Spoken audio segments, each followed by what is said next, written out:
everyone, today I've got your Winter's Tale movie review. Colin Farrell plays a man named Peter Lake who falls in love with this girl who's ill, and all of a sudden he gets transported into the present day because where he lives is way in the past, and he is supposed to find a way to get back to her and possibly save her because it should be destiny, right? Right off the bat, I'd have to say this is what I would call a bad love review. I mean, I just literally could not get into this movie at all. I'm sorry, guys, if some of you loved it, but for me, I just could not get into this movie, and I hate that because it seemed like it was going to be an okay movie. I remember being a little bit on the fence when I talked about it in a Trailer Thursday video, and I knew like who it was directed by, Kiva Goldsman, who I feel like doesn't have a pretty good track record with movies that I particularly favor,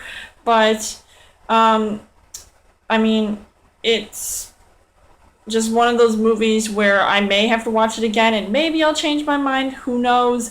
I just did not like this movie at all, but there were some things that I did like about it, which I will get into later. The cast, though, it was very mixed with different kinds of talent. First off, Colin Farrell, who's in this, he's pretty good in this. I just feel like, I don't know, his character seemed a little bit stale to me. I don't know why.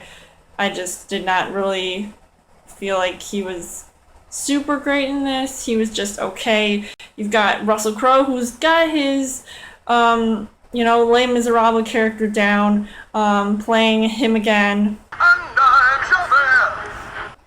He's basically after Colin Farrell's character, Peter, throwing out that same personality that he did when he was playing Javert in Les Miserables. Jennifer Connelly, who's got a slight role in this too, she was decent in this, but I was worried about her falling in love with Colin Farrell's character because she had a kid. She seemed to be taking care of this kid who was also sick. So, you kind of see that sort of connection that they could have. And then you also have Will Smith's character, who I think, if I recall talking about him in the Trailer Thursday video, saying, so I don't even remember what exactly I said, but I know, I was really shocked to see him with this kind of star power that he has normally in a movie like this, with this whole mix of actors, some award winners, obviously. He did have a good tone of voice, though. I mean, I really liked how he sort of, he got into his character more. So I think he might be one of my favorite characters in this, even though I didn't like the movie as a whole, pretty much. And then you've also got the girl who was sick, who I was talking about earlier, played by Jessica Brown Findlay, who, she was pretty good to play Peter's love named Beverly. The other thing that I didn't really like about this movie was because it had a lot of fantastical elements to it. Some things that really surprised me that I didn't think was actually, going to happen at all, which is why I probably didn't like it as much. There was a flying horse. I mean, who does that? Hercules can have a flying horse because it's Pegasus. I mean, but then having something like this for real, I mean, it just seemed so far-fetched and out of the ordinary. It blew my mind. I didn't really appreciate the whole time travel thing at all. I mean, they've already come out with movies about time travel. I mean, they had The Time Machine, which I love, but that was back in the early 2000s, but at least that worked because when you're going back in time, you're trying to save somebody, you know that can't really work.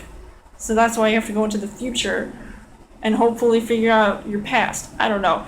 It was getting a little bit too complicated, a little bit too confusing, so I didn't really appreciate it because of that aspect alone. As I said before, there were some good things about this movie. I didn't think it was completely terrible, but there's this one scene, and obviously it was also shown in the trailer as well.